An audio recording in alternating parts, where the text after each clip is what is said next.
എം.ടി. വാസുദേവൻ നായർക്ക് പിന്നാലെ അധികാര രാഷ്ട്രീയത്തെ വിമർശിച്ച സാഹിത്യകാരൻ എം. മുകുന്ദനും നാം ജീവിക്കുന്നത് കിരീടങ്ങൾ വാഴുന്ന കാലത്താണ്, സിംഹാസനങ്ങളിൽ ഇരിക്കുന്നവർ അതൊഴിയണമെന്നും ജനങ്ങൾ വരുന്നുണ്ടെന്നും മുകുന്ദൻ പറഞ്ഞു. വ്യക്തിപൂജ പാടില്ല എന്നും KLF വേദിയിൽ എം. മുകുന്ദൻ അഭിപ്രായപ്പെട്ടു. കിരീടം അടിയുന്ന തലയിൽ നിന്ന് തെറിപ്പിക്കാൻ സാധിക്കുമെന്ന് നമ്മൾ തെളിയിക്കണം. അപ്പോൾ ഒരു ജനാധിപത്യ രാജ്യമാണ്. നമുക്ക് ആകെ ചെയ്യാൻ കഴിയുന്നത് വോട്ട് ചെയ്യുക എന്നുള്ളതാണ്. അങ്ങനെ വോട്ട് ചെയ്തുകൊണ്ട് ചോരയുടെ പ്രാധാന്യം നമ്മൾ അടയാളപ്പെടുത്തുക, കിരീടം അപ്രസക്തമാണെന്ന് നമ്മളെ സ്ഥാപിക്കുക. ഒരു തുള്ളി ചോരയ്ക്ക് ഒരു കിരീടത്തെക്കാൾ വിലയുണ്ട്.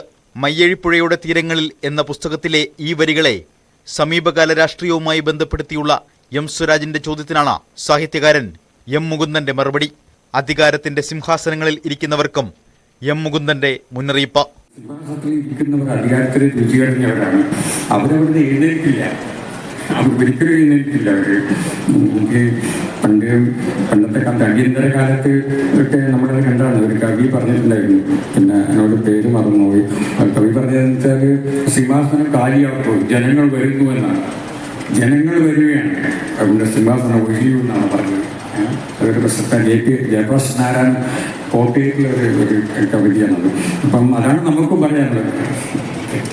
സിംഹാസനത്തിൽ ഇരിക്കുന്നവർക്ക് നമുക്കും പറയാനുള്ളതാണ്, സിംഹാസനം ഒഴിയും, ജനങ്ങൾ വരുന്നുണ്ട് എന്നുള്ളതാണ്. തീർച്ചയായും വരാനുള്ള തെരഞ്ഞെടുപ്പിനെ പ്രാധാന്യത്തോടെ ഉപയോഗിക്കണമെന്നും എം. മുകുന്ദൻ. സംവാദത്തിലെ പരാമർശങ്ങൾ എല്ലാ അധികാര കേന്ദ്രങ്ങൾക്കും ബാധകമെന്ന പിന്നീട് വ്യക്തത വരുത്തി. വ്യക്തിപൂജ പാടില്ല.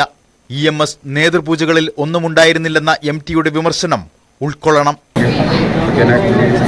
വിമർശനം അതിലൊരു സ്പേസ് ഉണ്ടാകണം. പക്ഷെ പലർക്കും ഇപ്പോഴും സഹിഷ്ണുതയില്ല. വിമർശിക്കാൻ ആളുകൾ മടിക്കുന്നത് കൊണ്ടാണ്. സക്രിയമായിട്ടുള്ള വിമർശനം നമുക്ക് ആവശ്യമാണ്. അതുണ്ടെങ്കിലേ ജനാധിപത്യം വളരുകയുള്ളൂ. കേരള സാഹിത്യോത്സവ വേദിയിൽ MTയുടെ പരാമർശമുയർത്തിയ വിവാദം കെട്ടടങ്ങുന്നതിന് മുൻപാണ് സമാന രാഷ്ട്രീയ പ്രതികരണങ്ങളുമായി കൂടുതൽ പേരെത്തുന്നത്. ന്യൂസ് 18 കോഴിക്കോട്.